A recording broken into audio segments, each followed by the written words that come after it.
پیارے پیارے عزیز دوستوں، محترم سامعین اکرام، السلام علیکم ورحمۃ اللہ وبرکاتہ۔ محترم سامعین اکرام، جیسا کہ آپ بخوبی جانتے ہیں، ماہ محرم کا مہینہ چل رہا ہے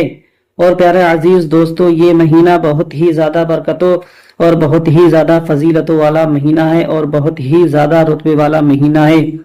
میرے پیارے عزیز دوستو، جو انسان بھی روزانہ اس مبارک مہینے میں سورہ یاسین شریف کی تلاوت کو سنتا ہے، اللہ تبارک و تعالیٰ اس کو بے شمار رحمتیں اور بے شمار برکتیں اور بے شمار فضیلتیں عطا فرماتا ہے۔ پیارے عزیز دوستو، اس مہینے کے اندر روزانہ آپ سورہ یاسین شریف کی تلاوت کو سن لو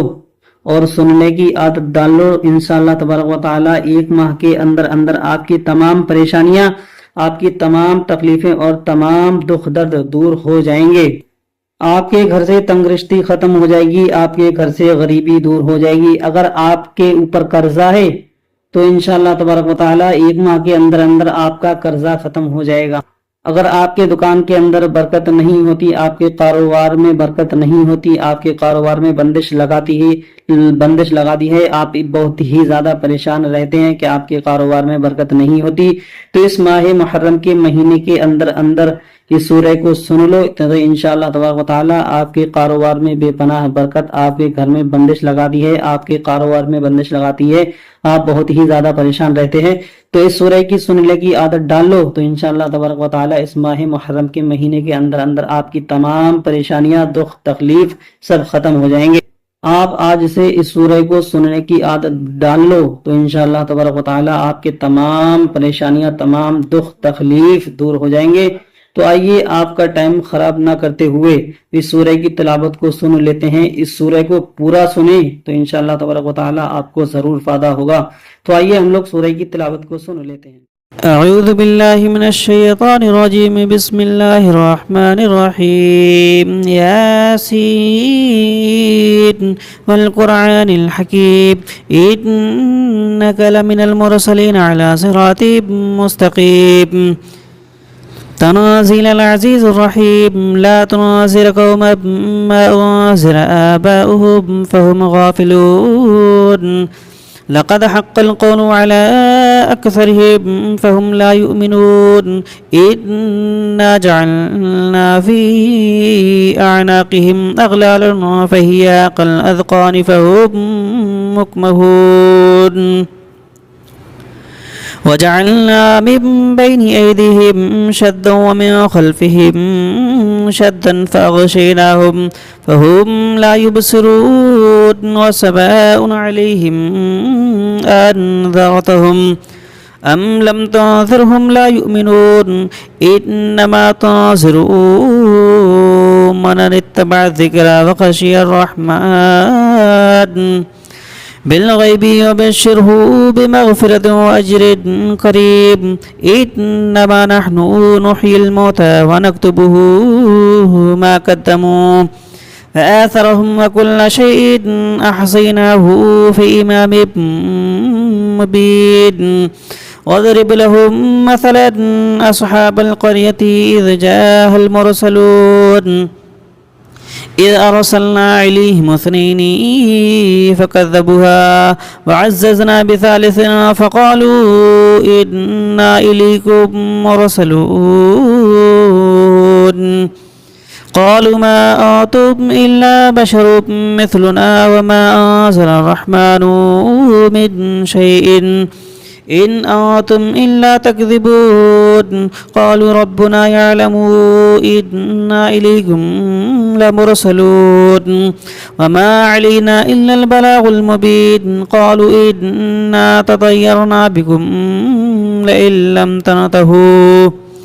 لنرجمنكم ولا يصمدنكم من عذاب أليم، قالوا طائركم معكم إن ذكرتم بل أنتم قوم مسرفون، وجاء من أقصى المدينة رجل يسعى على يا قوم اتبعوا المرسلون اتبعوا من لا يسألكم أجرا وهم مهتدون وما لي لا أعبد الذي فطرني وإليه ترجعون أتخذوا من دونه إلها إن يردني الرحمن بضر لا تغني عني شفاعتهم شيئا ولا ينقذون إني إذا لفي ضلال مبين إني آمنت بربكم فاسمعون قيل ادخل الجنة قال يا ليت قومي يعلمون إنا يعلمون بما غفر لي ربي وجعلني من المرقمين بما غفر لي ربي وجعلني من المكرمين فما أرسلنا على قومه من بعد من جند من السماء وما كنا مرسلين إن كانت إلا صيحة واحدة فإذا هم خامدون يا حشرة العباد ما يأتيهم من رسول إلا كانوا به يستهزئون ألم يروا كم أهلكنا قبلهم من القرون إنهم إليه لا يرجعون وإن كل لما جميع لدينا محضرون وآيات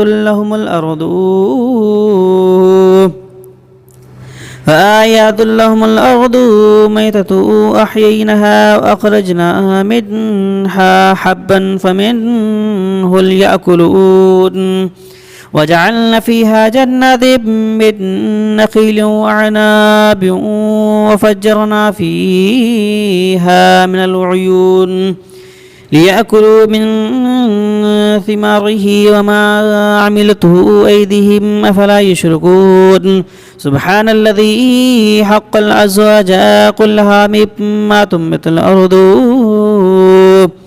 ومن أنفسهم ومما لا يعلمون وآيات لهم الليل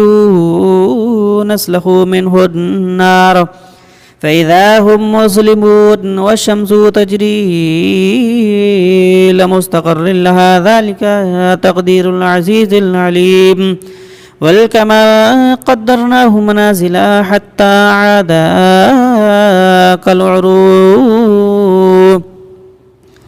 حتى عاد كالعرجون القديم لا الشمس ينبغي لها أن تدرك القمر والليل سبق النار وكل في فلك يسبحون وآيات لهم أنا حملنا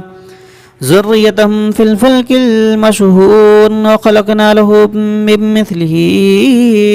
ما يركبون وإن نشأ نغرقهم فلا صريخ لهم ولا هم ينقذون إلا رحمة منا ومتاع إلى حين فإذا قيل لهم اتقوا ما بين أيديكم وما خلفكم لعلكم ترحمون وما تأتيهم من آيات ربهم إلا كانوا عنها معرضين وإذا قيل لهم أنفقوا مما رزقكم الله قال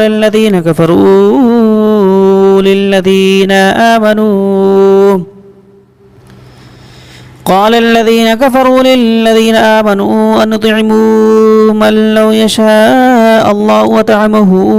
إن أنتم إلا فيه ضلال مبين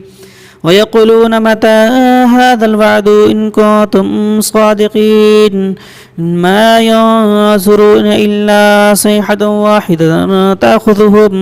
فهم يخصمون فلا يستطيعون توصية ولا إلى أهلهم يرجعون ونفخ في الصور فإذا هم من الأجداث إلى ربهم ينسلون قالوا يا ويلنا بما بعثنا من مرقدنا هذا ما بعد الرحمن وصدق المرسلون إن كانت إلا صيحة واحدة فإذا هم جميع لدينا محضرون فاليوم لا تظلمون نفس شيئا ولا تجزون إلا ما كنتم تعملون إن أصحاب الجنة اليوم في صغول فاكهون هم وأزواجهم في ضلال على الأرائك متكئون لهم فيها فاكهة ولهم ما يدعون سلام قول من ربي رحيم وامتازوا اليوم أيها المجرمون أم لم أعهد إليكم يا بني آدم ألا تعبدون الشيطان إنه لكم عدو مبين وأن اعبدوني هذا صراط مستقيم وأن اعبدوني هذا صراط مستقيم ولقد أضل منكم جبلا كثيرا أفلم تكونوا تعقلون هذه جهنم التي كنتم توعدون إصلاح اليوم بما كنتم تكفرون اليوم نختم على أفواههم وتكلمون أيديهم وتشهد أرجلهم بما كانوا يكسبون ولو نشاء لطمسنا على أعينهم فاستبقوا الصراط فأنى يبصرون ولو نشاء لمسخناهم على مكانتهم فما استطاعوا مضيا ولا يرجعون ومن يعمر نكسه في الخلاق أفلا يعقلون وما علمناه الشعر ما ينبغي له إن هو إلا ذكر وقرآن مبين لينذر من كان حيا وحق القول على كافرين أولم يروا أن خلقنا لهم مما عملت أيدينا أنعاما فهم لها مالكون وذللناها لهم فمنها ركوبهم ومنها يأكلون ولهم فيها منافع ومشراب أفلا يشكرون واتخذوا من دون الله إلهة لعلهم ينصرون لا يستطيعون نصرهم فهم لهم جند محضرون فلا يحزنك قولهم إنا نعلم ما يسرون وما يعلنون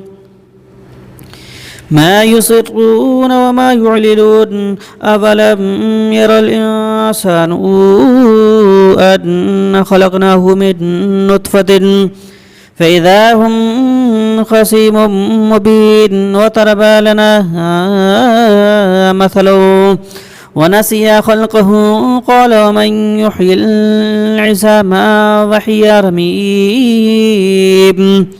قل يحييها الذي أنشأها أول مرة وهو بكل خلق عليم الذي جعل لكم من الشجر الأخضر نارا فإذا أنتم منه